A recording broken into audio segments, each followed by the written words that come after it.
Olá, eu sou Daniela Zupo e te acompanho nessa nova temporada do Horizonte da Saúde, videocast produzido pelo Grupo Horizonte para a gente falar de saúde, de bem-estar. E esse é o segundo episódio da série especial Outubro Rosa, que, como você sabe, é uma campanha internacional que tem como objetivo promover a conscientização da importância do diagnóstico precoce e da prevenção do câncer de mama. Hoje, a gente vai falar sobre diagnóstico precoce, que é uma coisa que faz toda a diferença. Para você ter uma ideia, quando o câncer de mama é detectado nos estágios iniciais, as chances de cura são de mais de 90%. Pois é, identificar os primeiros sinais é o passo mais importante para que o tratamento seja eficaz e assertivo. A gente vai falar hoje sobre esses sinais de alerta, os tipos de biópsia para o diagnóstico e, claro, as diferentes abordagens de tratamento. E vamos desmitificar quimioterapia, radioterapia, além de explorar os avanços que têm proporcionado mais qualidade de vida para as pacientes. A gente recebe hoje para essa conversa a doutora Kerstin Kapp, mastologista, e Manuele Leite, que recentemente concluiu as suas sessões de radioterapia.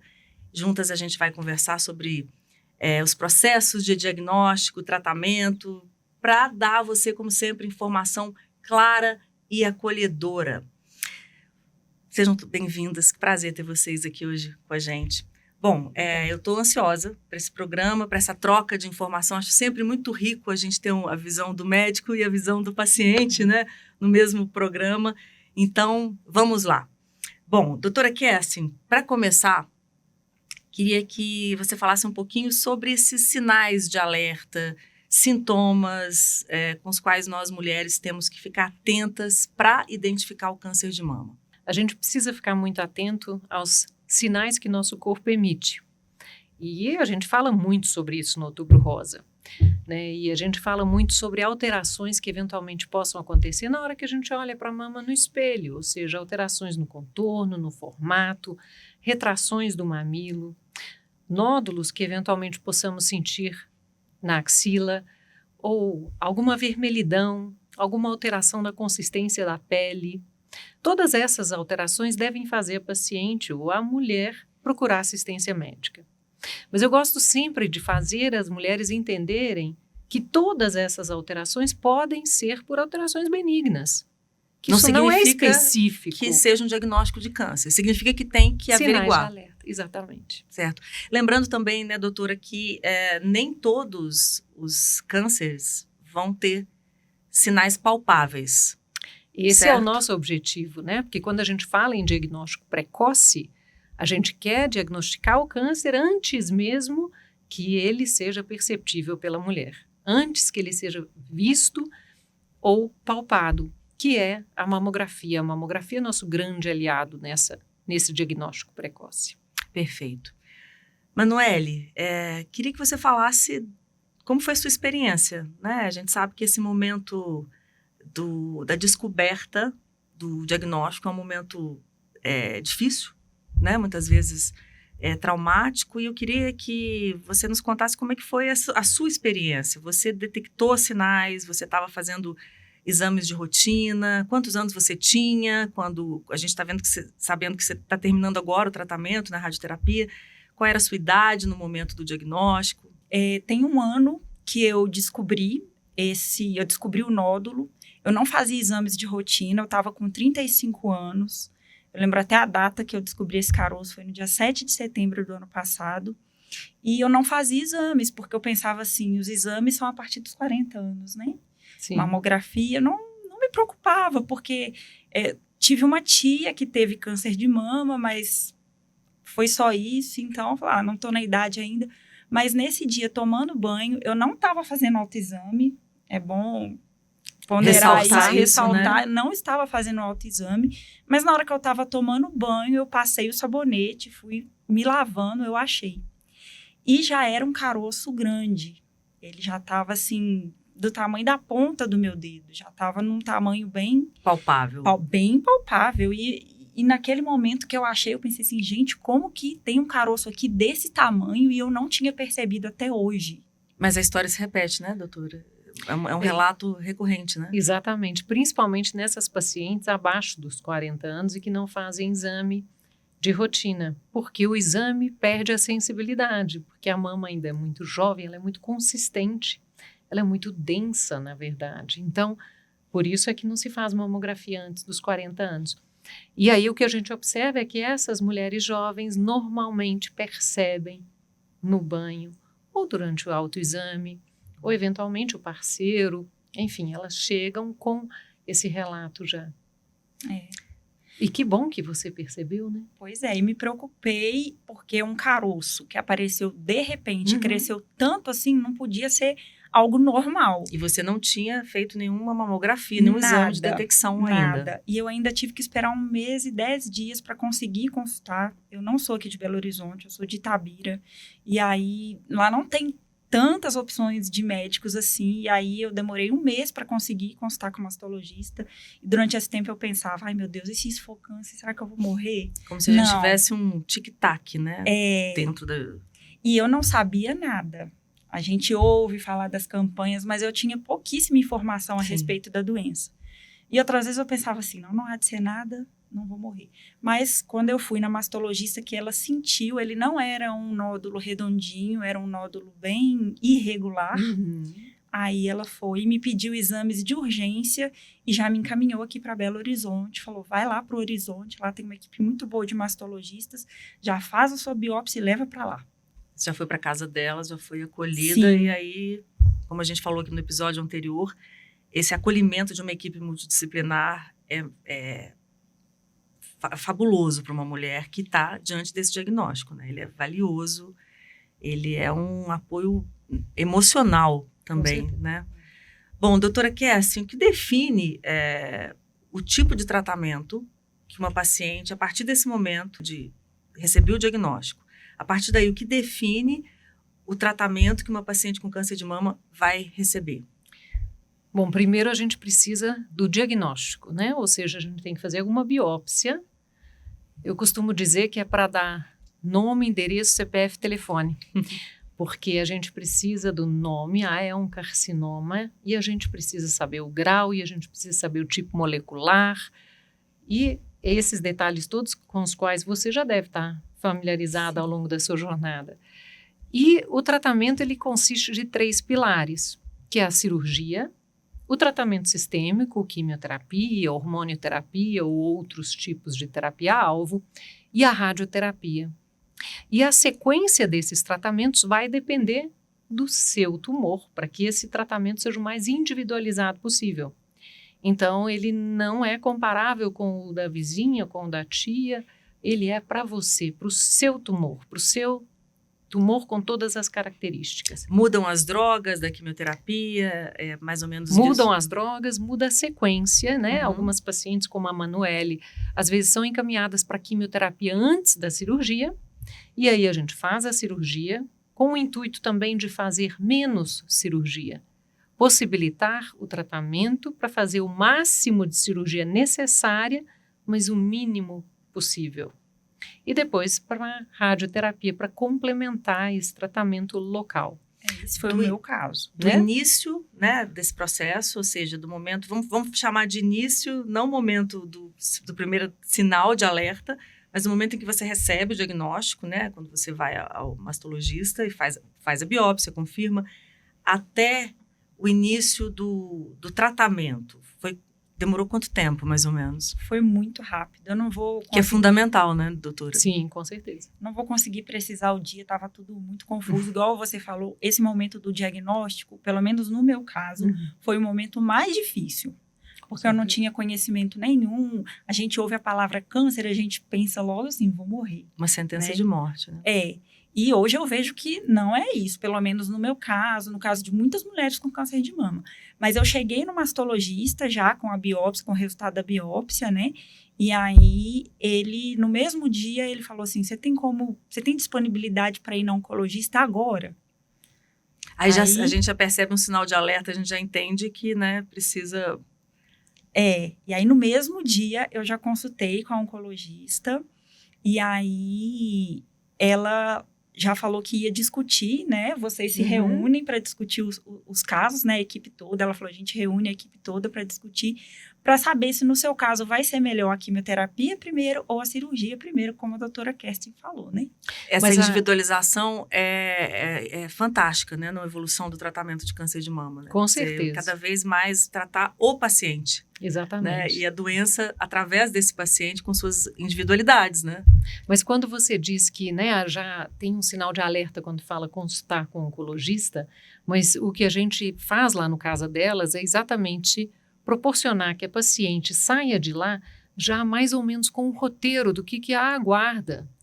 Porque Que é o que vai dar segurança para ela, exatamente, né? porque o pior momento é o da incerteza. O que vai acontecer comigo? Eu acho. Então, eu acho que é o momento mais difícil entre a biópsia e a definição do tratamento. Eu acho que só quem passa por isso, como nós, ou os médicos que lidam com isso que entendem, né? Que é o momento onde você está jogado num limbo, né? grande buraco negro, né, de incertezas. Até quando você recebe o seu tratamento, aí você pode começar a participar ativamente também, né, como paciente. Eu costumo dizer que o tratamento, até que ele seja concluído, ele gasta 1 ano para nortear mais ou menos. Que é exatamente o que você está falando. Exatamente. Agora, tem uma peculiaridade desse momento, doutora, e acho que você também passou por isso, Marcele, que existem muitos mitos em torno do tratamento de câncer, porque, de fato, alguns tratamentos são mais invasivos, né? Quais você citaria aqui para a gente como os principais mitos, né? Ou seja, que não são verdadeiros, que as pacientes de câncer, para quem nos assiste agora, que acabou de receber o diagnóstico, devem saber? Eu acho que o mais importante de tudo, né, e Emanuele está aqui para nos mostrar isso também, é que não é uma sentença de morte, definitivamente não. O tratamento com certeza é difícil, é duro, a gente sabe que a quimioterapia tem efeitos colaterais desagradáveis. A queda do cabelo talvez seja o mais, que mais chame a atenção, mas existem outros que sabemos também. Mas temos drogas hoje para combater isso, então a gente tenta a todo momento proporcionar qualidade de vida para o paciente. E são 2 coisas que as pacientes sempre perguntam para a gente no momento do diagnóstico. Ou, às vezes, elas não têm coragem, mas elas pensam nisso. Eu vou perder o cabelo? Eu vou perder a mama? Então, quando a gente consegue já responder essas 2 coisas, 2 grandes mitos já se vão. Um, infelizmente, se confirma que é a queda do cabelo, mas o cabelo cresce e fica assim, né? Maravilhoso, igual ela tá. E a questão da mama, que a gente tenta cada vez mais tratar com menos cirurgias menos agressivas.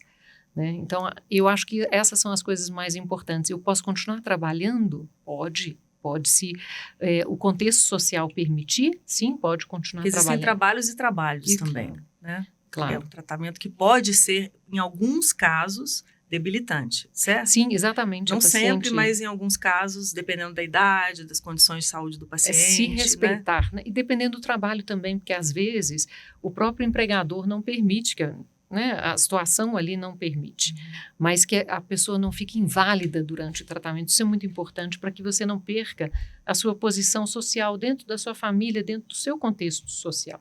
Você continua ativa nesse momento. Como foi isso para você, Emanuele? A revolução desse diagnóstico na sua vida, os tratamentos, com que estado de espírito? Você fez radioterapia, estava me contando, quimioterapia e cirurgia, né? Quer dizer, como é que você lidou com todas essas etapas do tratamento? O que foi importante como dica para quem está nos assistindo para encarar essas etapas? Isso, olha, uma coisa que eu me apeguei muito, né? Cada um tem a sua. Sim. Mas uma coisa que eu me apeguei muito foi a minha fé. E a minha fé realmente me ajudou muito. E eu pensava assim, a primeira coisa, assim, quando eu já desconfiava que o meu diagnóstico ia ser realmente de um câncer de mama, que eu vou pedir a Deus ajuda para eu não perder a alegria. Que lindo. E eu sinto que Deus respondeu as minhas orações, porque eu realmente continuei desse jeito que a gente está aqui. Claro, teve dias difíceis, né? A doutora Carolina, que é a minha oncologista, né? Depois que eles discutiram o meu caso, eles definiram que seria melhor no meu caso, como a doutora Kerstin falou, fazer primeiro a quimioterapia para a cirurgia ser menos invasiva. E aí, eu sei que, assim, acho que da primeira consulta com ela para minha primeira quimioterapia foi coisa de 10 dias. Foi tudo muito rápido. E aí, assim foi. Eu sei que no dia 30 de novembro, já estava fazendo a minha primeira quimioterapia. Para mim, a perda do cabelo foi na época eu apresentava, inclusive, um programa diário de TV, então eu tive uma questão com a perda da imagem. Eu sempre digo que foi difícil, mais difícil até do que eu imaginava. Mas uma vez tanto que eu optei por cortar antes que eles caíssem, né? Raspar a cabeça, para não ver os cabelos caindo. E eu costumo dizer que foi muito difícil pensar em perder os cabelos, mas uma vez que isso aconteceu, foi muito mais fácil do que eu imaginava. Muito curioso, porque ali você descobre uma força, como em todos os momentos difíceis da vida, você só descobre essa força que você tem quando você precisa dela, né? Isso mesmo. Então, a vontade de viver é muito maior do que o apego a uma imagem construída, que depois a gente sabe que você tá linda de cabelos curtos, eu virei uma grisalha assumida. Então, quer dizer, são mudanças também que essa jornada nos apresenta, nos permite, né? A famosa limonada do seu limão, né? Isso mesmo. Doutora Kerstin, sobre os avanços no tratamento de câncer de mama, a gente tem conversado aqui com colegas seus, enfim, a gente sabe que os avanços no tratamento de câncer de mama realmente são muito relevantes e muito rápidos, né? Cada ano a gente tem novidades e vocês acompanham no Horizonte, nos congressos mais importantes do mundo. O que a gente tem hoje que você destacaria de mais moderno para ajudar as mulheres a enfrentar esse tratamento?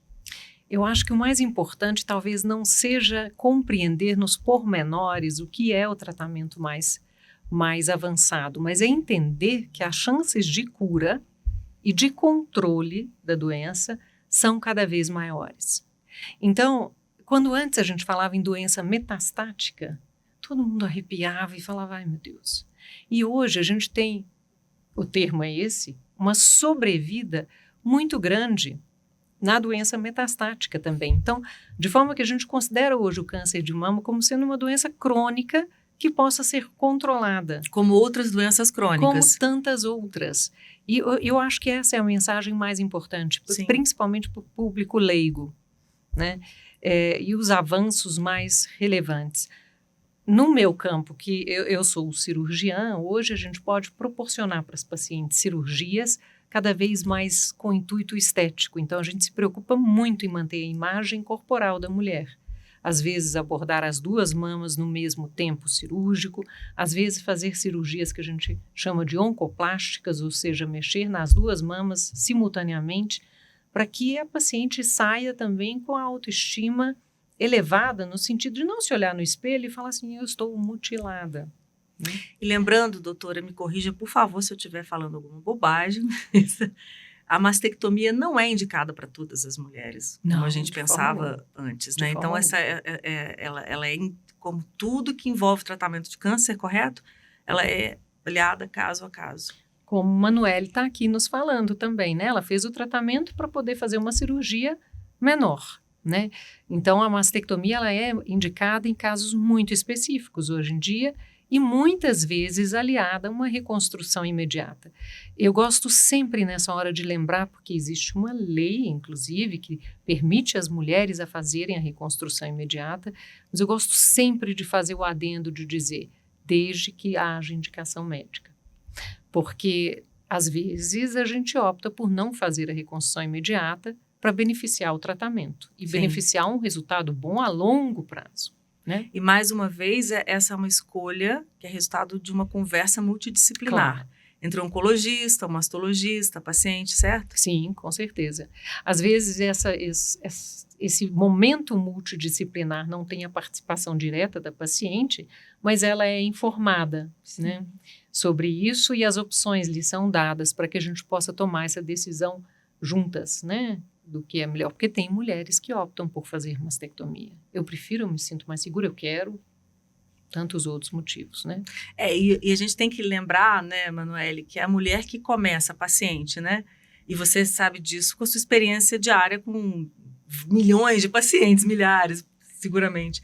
A mulher que começa a fazer o tratamento não é a mesma mulher que chega ao final do tratamento. Eu me lembro de começar com um monte de convicções que eu fui abandonando ao longo do caminho. Você tem a questão do cabelo, mas teve a questão da mastectomia. Quer dizer, você acha ali no início, por desinformação, Sim. por medo, né? Por ainda não perceber onde você está entrando ali, você toma decisões precipitadas que vão mudando com as conversas com o oncologista, com o mastologista, com toda essa equipe multidisciplinar que nos acompanha, né? Eu falo que é muito comum a mulher chegar e falar assim, eu quero tirar as mamas, eu quero tirar a mama.